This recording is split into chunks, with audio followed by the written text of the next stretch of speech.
नमस्कार. वास्तू रविराज वास्तू संस्कृती या कार्यक्रमामध्ये आपलं सर्वांचं हार्दिक स्वागत. तुमचं स्वागत आहे डॉक्टर रविराज अहिरराव. प्रुडंटच्या गोव्यातील सर्व प्रेक्षकांना डॉक्टर रविराज अहिररावचा नमस्कार. डॉक्टर रविराज अहिरराव हे वास्तू रत्न, वास्तुश्री, वास्तू भास्कर इत्यादी पुरस्कारांनी सन्मानित आहेत. तसंच राष्ट्रीय पुरस्कारांनी सुद्धा त्यांना गौरवलं गेलेलं आहे. ठाणे, पुणे, सिडनी, सिंगापूर या ठिकाणी त्यांची कार्यालये आहेत. मागील 18 वर्षांमध्ये भारतात आणि वेगवेगळ्या 22 देशांमध्ये 31,000 पेक्षा जास्त त्यांचे संतुष्ट ग्राहक आहेत आणि प्रशिक्षणाच्या माध्यमातून त्यांनी 7,000 विद्यार्थी आतापर्यंत वास्तुशास्त्रामध्ये प्रशिक्षित केलेले आहेत. तर डॉक्टर, त्याच्या आधी मला आणखीन एक गोष्ट सांगावीशी आवडेल की डॉक्टरांच्या पत्नी मंजुश्री अहिरराव यासुद्धा वास्तुशास्त्रामध्ये पारंगत आहेत. लोकप्रभा या साप्ताहिकामध्ये माझे अनुभव हे सध्या लिहित आहेत आणि अतिशय वेगळ्या आणि क्लिष्ट अशा वास्तुदोष असलेल्या ज्या वास्तू आहेत त्यांच्या संदर्भामध्ये काय त्यांनी त्याच्यावर निवारण किंवा त्याच्यावर उपाय केले त्यांनी त्याच्यामध्ये विशद करून सांगितलेलं आहे. तर डॉक्टर, ह्या आजच्या भागामध्ये मला तुम्हाला असं विचारायचं आहे की आपल्या मुलांची शैक्षणिक प्रगती हा अगदी जिव्हाळ्याचा विषय असतो प्रत्येक पालकाचा. तर वास्तूमध्ये अशा काही गोष्टी असतात का की ज्याच्यामुळे शिक्षणामध्ये अडथळे येऊ शकतील मुलांच्या? मॅडम, आपण अगदी पहिल्या सुरुवातीच्या एपिसोडमध्ये जेव्हा एक चर्चा केली होती की वास्तुशास्त्राचा मानवी जीवनावरील कोणकोणत्या गोष्टींमध्ये प्रभाव असतो, तर त्यावेळी मी एका वाक्यात सांगितलं होतं की मानवी जीवनातील प्रत्येक गोष्टीवर वास्तुशास्त्राचा प्रभाव असतो. एव्हाना आपण आर्थिक समृद्धी, आरोग्य, सुसंवाद अशा अनेक गोष्टींवर बघितलं.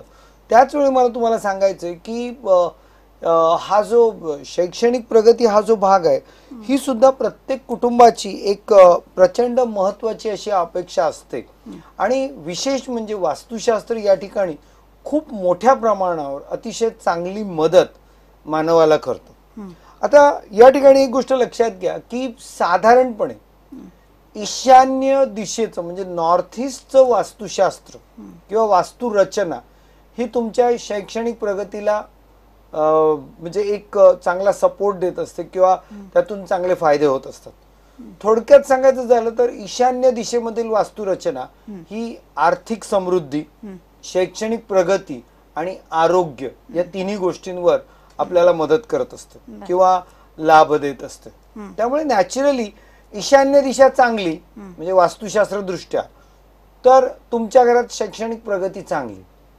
पण जर तुमच्या घरात ईशान्य दिशेमध्ये जर तुमच्या घरात टॉयलेट आला असेल, तुमचं किचन तिथे आलं असेल किंवा तुमचा बेडरूम असेल किंवा हा भाग कट झाला असेल किंवा हा भाग जिना वगैरे असेल किंवा अति जड झाला असेल, तर अशा वास्तुदोषांमुळे तुमच्या घरातील मुलांच्या शैक्षणिक प्रगतीमध्ये त्रास हा होणारच.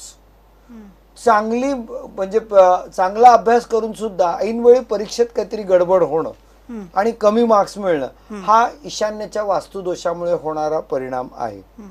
मी कित्येक वेळा माझ्या ग्राहकांना सांगतो आणि ते त्यांनी ऐकलं पण आणि त्याचा त्यांना फायदा पण झालाय की आपण काय करतो, मुलगा जेव्हा 10वीला किंवा 12वीला किंवा एखाद्या चांगल्या स्पर्धात्मक परीक्षेला असेल, सीईटी वगैरे, नीट वगैरे अशा प्रकारच्या किंवा IAS IPS वगैरेच्या परीक्षेला सुद्धा आपण काय करतो माहिती का की सर्वसाधारण पालक त्याला चांगल्यातले चांगली ट्युशन लावून देतील, क्लासेस लावतील, काहीतरी शैक्षणिक अशा पद्धतीची मदत करतील. पण ती मदत करून सुद्धा अनेक वेळा ती फोल जाते कारण तुमच्या घरात असलेला ईशान्य दिशेतला वास्तुदोष.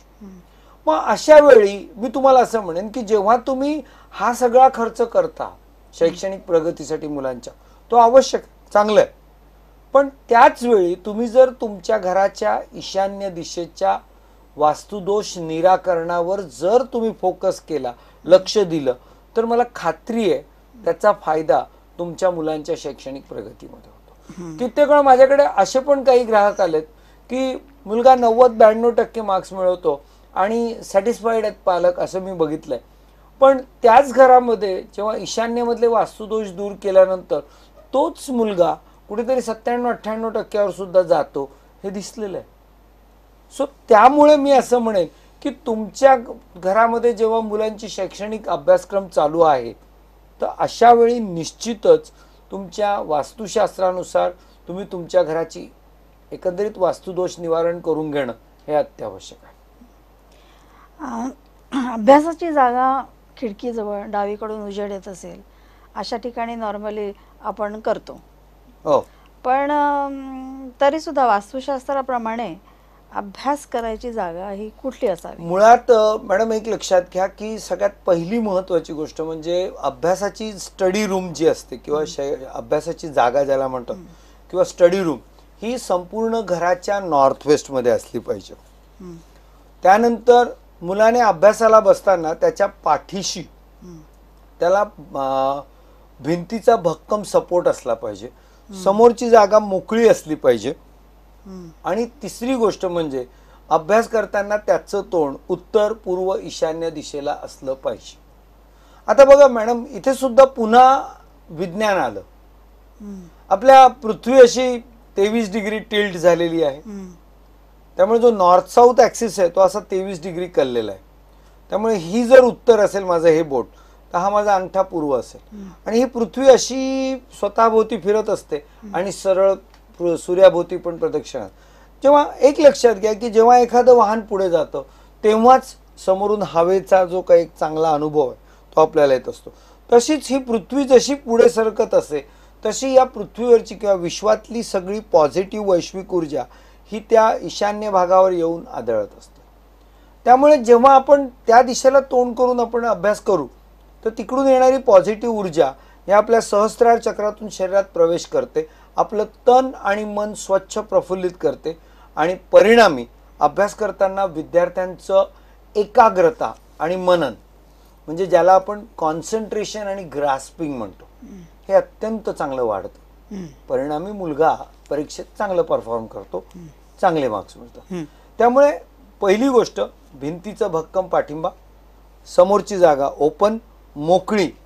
ती डाव्या बाजूला खिडकी असली नसली that is okay, that is secondary. असली तर चांगली गोष्ट आहे. पण बऱ्याच वेळा काय होतं ना की आपल्याकडे काय होतं की फ्लॅट सिस्टमच्या घरामध्ये ना अगदी भिंतीजवळ अभ्यासाचा टेबल लावलेला असतो. मग भिंतीजवळ अभ्यासाचा टेबल लावला तर ते भिंतीचं जे प्रेशर आहे ते तुमच्या फोरहेड म्हणजे समोरच्या भागावर येत असतं. त्यामुळे मेंदू ब्लॉक होतो. त्यात बऱ्याच घरांमध्ये मी असं बघितलंय की समोर भिंत आहेच पण लगेच त्याच्यातून आणखीन भिंतीतून बाहेर आलेली कपाट मुलांच्या अभ्यासाची पुस्तकं ठेवण्यासाठी. त्याचं आणखीन जास्त प्रेशर या मेंदूवर येतं आणि मुलांच्या अभ्यासाला त्रास होतो. त्यामुळे कधीही लक्षात ठेवा की घराची सजावट करताना तुमच्या टेबलच्या दोन्ही बाजूला कपाट करा, पण समोरची भिंत मोकळी, किंबहुना या भिंतीला बसून समोर एकदम सगळा परिसर मोकळा असेल किंवा त्या समोरच्या भिंतीवर, त्या ईशान्य भिंतीवर सरस्वतीचा फोटो किंवा सरस्वती यंत्र, नंतर वास्तुरविराजचं एक इच्छापूर्ती पिरॅमिड, अशा काही गोष्टी जर तुम्ही ठेवल्यात तर त्यामुळे तिथल्या वातावरणाला आणखीन चांगलं पॉझिटिव्हनेस येतो आणि मुलांच्या एकंदरीत कॉन्सन्ट्रेशन ग्रास्पिंगमध्ये आणखीन चांगली वाढ. म्हणजे हा मुद्दा तुम्ही मुलांचं कॉन्सन्ट्रेशन कसं वाढवावं हो अभ्यास करताना ह्याच्या बाबतीत सांगितलं. किंबहुना त्याच्यात आणखीन सुद्धा एक भाग आहे, तो महत्वाचा असा आहे की मुलांनी अभ्यासाला बसताना हा एक असा म्हणजे मी असं म्हणेन की हा फॉर्म्युला मी डेव्हलप केलेला आहे की कुठल्याही मुलांनी अभ्यासाला बसताना समोर ईशान्येकडे नॉर्थ ईस्टला तोंड केलं, एक 2 मिनिटं त्याने मेडिटेशन करावं किंवा शांत एकाग्रता वाढवावी, शांत बसावं. त्याच दरम्यान त्याने किमान 5 वेळा प्रदीर्घ श्वास घ्यावा, श्वास सोडावा हळूवारपणे. असा प्राणायामाचा हा अनुलोम विलोम जर केला तर त्याच्यामुळे काय होईल माहिती का की त्याचं शरीर आणि मन हे दोन्ही स्थिर होतील. त्यानंतर त्याने जर सरस्वती मंत्र, आपण इथे स्क्रीनवर काही सरस्वती मंत्र देत आहोत, त्यापैकी कुठलाही एक मंत्र अगदी सोपं आहे हो. ओम श्री सरस्वते नमः, ओम किंवा ओम ऐं श्री सरस्वते नमः, किंवा वद वद वाग्वादिनी स्वाहा असा एखादा एक जरी मंत्र त्याने किमान 11 वेळा रोज अभ्यासाला सुरुवात करायच्या अगोदर म्हटला, पुन्हा 5 वेळा प्रदीर्घ श्वास घेऊन तो हळुवारपणे सोडला आणि मग जर अभ्यासाला सुरुवात केली, अर्थात समोर सरस्वतीचं यंत्र आणि इच्छापूर्ती पिरामिड ज्या वास्तू रविराजची निर्मिती आहे ह्या वस्तू समोर ठेवल्या, तर ऑटोमॅटिकली त्याचं तन मन स्वच्छ प्रफुल्लित शांत होऊन ईशान्येकडे फोकस करून त्याच्या अभ्यासाला सुरुवात करा. अतिशय उत्कृष्ट अभ्यास, एकाग्रता वाढते मुलांची. येस, निश्चित. आणि हे वास्तुशास्त्राच्या माध्यमातून होतं, ही गोष्ट प्रकर्षाने नमूद केली पाहिजे. सगळ्या पालकांना तुम्ही काने या बाबतीमध्ये काही सांगत, काही टिप्स?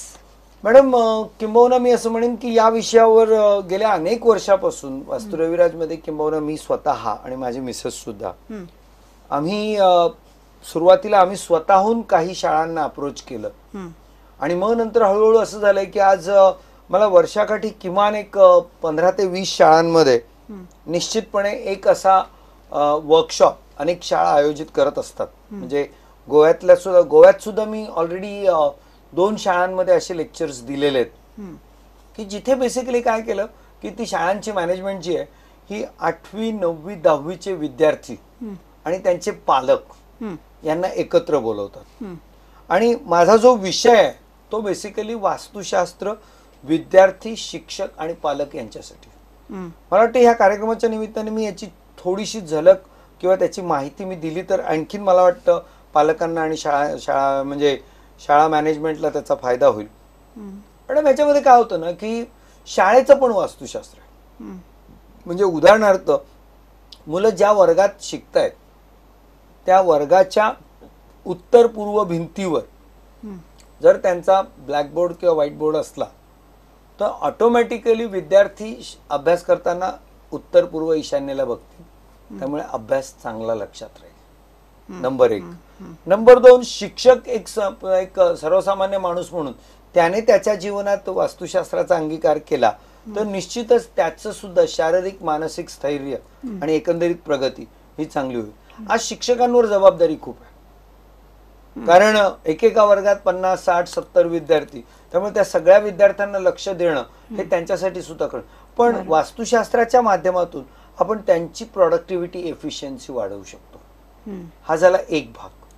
दुसरा भाग बेसिकली विद्यार्थी आणि पालकांच्या संदर्भात आहे. या ठिकाणी एक गोष्ट लक्षात घ्या की सर्वसामान्य विद्यार्थ्यांची एक मानसिकता आहे. एखाद्या विद्यार्थ्याला जर कोणता एखादा विषय जर त्याला कठीण वाटत असेल, आता उदाहरणार्थ आपण असं समजूया, आता जून मध्ये शाळा सुरू झाली आणि एखाद्या विद्यार्थ्याला गणित किंवा भौतिकशास्त्र कठीण जातं, तो काय करेल तुम्हाला सांगू? आता जून मध्ये शाळा सुरू झाली आहे ना, थांब, मग आपण एक काम करू, 1 जुलैपासून, यावर्षी 1 जुलैपासून या भौतिकशास्त्रावर चांगला अभ्यास करू आपण. तो निश्चित करतो. पण 1 जुलै उजाडल्यानंतर तो पुन्हा टंगळमंगळ, जाऊ दे, हा महिना जाऊ दे, कारण मागची ऑगस्ट, असं करता करता सप्टेंबर जातो, ऑक्टोबर जातो, नोव्हेंबर जातो, डिसेंबर सुद्धा जातो. आता जानेवारी उजाडलाय, फेब्रुवारी मार्च मध्ये बोर्डाची परीक्षा आली आहे आणि मग त्याची पाचावर धारण असते. मग हा मुलगा काय करतो माहिती का? हा काहीतरी टेन्शन घेतो, घरात विक्षिप्त वागायला लागतो आणि मग पालकांना तो वेठीस धरायला लागतो. आणि जनरली आजकाल काय आहे ना, हम दो हमारा एक या हमारा दो, त्यामुळे ते जरा लाडकं दिवलं असतं, त्याचे जरा जास्तच आई वडील काळजी करायला लागतात. मग तो त्याचा अतिशय चांगल्या पद्धतीने फायदा उचलतो आणि मला असं झालं तसं झालं, उगाच एक इश्यू क्रिएट करतो किंवा असं वातावरण निर्मिती करतो आणि समावतो. पण मॅडम काय होतं माहिती का, इथे आपण 2, 4, 5, 10 लोकांना फसवू शकतो, स्वतःला नाही फसवू शकतो. ज्यावेळी रिझल्ट येतो ना, रिझल्टची डेट, तेव्हा या मुलांची पाचावर धारण असते. आणि मग घरात जर वडील वगैरे जर कोणी कडक असतील तर असेच विद्यार्थी कुठेतरी आत्महत्या करतात. तर या ज्या सगळ्या गोष्टी आहेत ना, आता याला बेसिकली तुम्हाला ही झाली मी विद्यार्थ्यांची बाजू. पालकांची बाजू काय माहिती आहे का मॅडम? पालकांमध्ये बेसिकली एक तर सगळ्या आया, सॉरी मला मी सगळ्या आयांना एक त्यांच्यातला दुर्गुण दाखवतोय, मॅक्सिमम ह्या आया ज्या आहेत ना, या सतत आपल्या मुलाला एक मार्क्स मिळवणारं मशीन समजत असतात. माझ्या मैत्रिणीच्या मुलाला 92% मिळाले, तुला 94 मिळालेच पाहिजे, नाही तर महिला मंडळात माझं नाक कापलं जाईल. हा कुठेतरी, नाही तर नंदे बरोबर किंवा जावे बरोबर त्यांची स्पर्धा चालूच असते. वडिलांचं काय असतं, वडील काय करतो माहिती का, मी तुला या शाळेत ऍडमिशन मिळवून दिलं जी अत्यंत चांगली आहे, मी तुला हा क्लास लावून दिला, मी तुला सायकल घेऊन दिली, मी तुला स्कूटी घेऊन दिली, काहीतरी सगळं सांग, मग आता तुला मार्क्स मिळाले पाहिजे. अरे पण जर त्या गणितातले डेरिव्हेटिव्ह किंवा इंटिग्रेशनचे 7 विंचू जर त्याला चावत असतील, त्याला समजत नसतील, तर हे प्रेशर कुठे काय कामाचं आहे. आणि मॅडम हे सगळं जे मी का सांगू शकतो माहितीये का, मी जरी एक वास्तुतज्ञ असलो तरी या सगळ्या गोष्टी मी का सांगतो, कारण मी 31,000 घरांमध्ये प्रत्यक्ष जाऊन हे सगळं पाहिलेलं आहे, हे अनुभवलेलं आहे. त्यामुळे मला पालकांना एक सांगावं असं वाटतं की कृपया आपल्या अपेक्षांचं ओझं आपल्या मुलांवर लादू नका.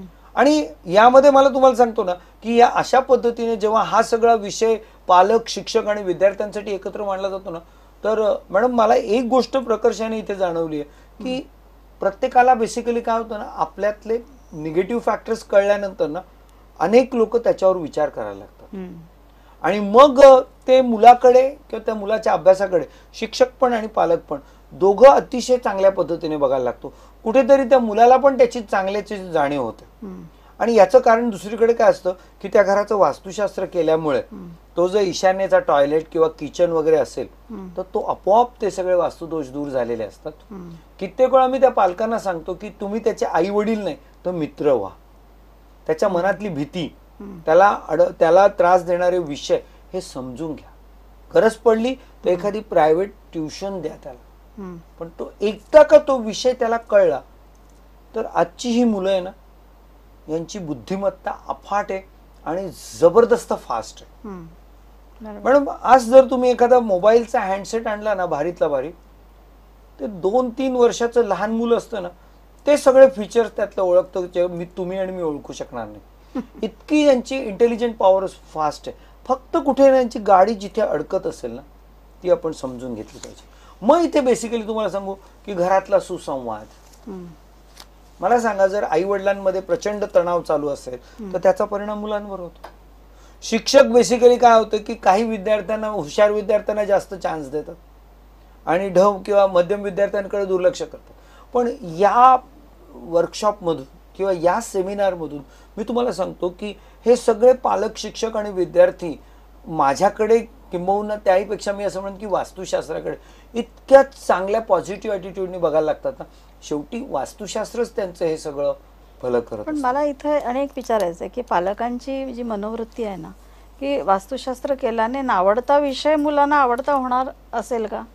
नाही, पण काय होतं ना की कुठेतरी जेव्हा तुमच्या विचारसरणीमध्ये आणि तुमच्या कृतीमध्ये सकारात्मकपणा येतो ना, म्हणजे कालपर्यंत मी जर चिडचिड करत असेल पण माझ्या घरातल्या व्हायब्रेशन्स पॉझिटिव्ह झाल्यामुळे कुठेतरी मी सुद्धा शांत डोक्याने विचार करायला लागतो आणि मग मी नाण्याची दुसरी बाजू चेक करायला लागतो. अच्छा, हे पालकांमध्ये सुद्धा परिवर्तन होतं. मॅडम घरामध्ये तुम्हाला मी सांगतो ना, साधी सिंपल गोष्ट, घरामधलं वातावरण. एक सिंपल उदाहरण मी तुम्हाला सांगेन की भर पावसाळ्यामध्ये गोव्यातल्या घराची अवस्था काय असते, खास करून बंगलो टाईप जे घर असतात.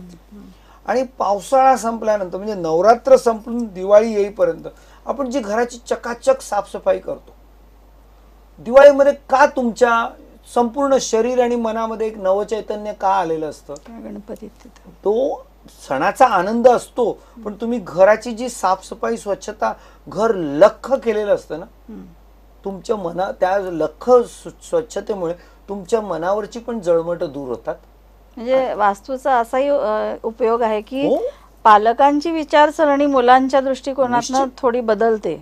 मॅडम आधी ते त्यांच्यावर दडपण आणत असतात, तर कदाचित दडपण त्यांचं थांबतं निश्चित आणि मुलांना आवडते विषय देण्याकडे त्यांचा कल होतो. मॅडम तुम्ही एक गोष्ट लक्षात घ्या, आपण आता इथे या स्टुडिओमध्ये बसलो, जर इथली एअर कंडिशनिंगची यंत्रणा आपण बंद केली तर तुम्हाला आणि मला इथे कम्फर्टेबली बसता येईल का?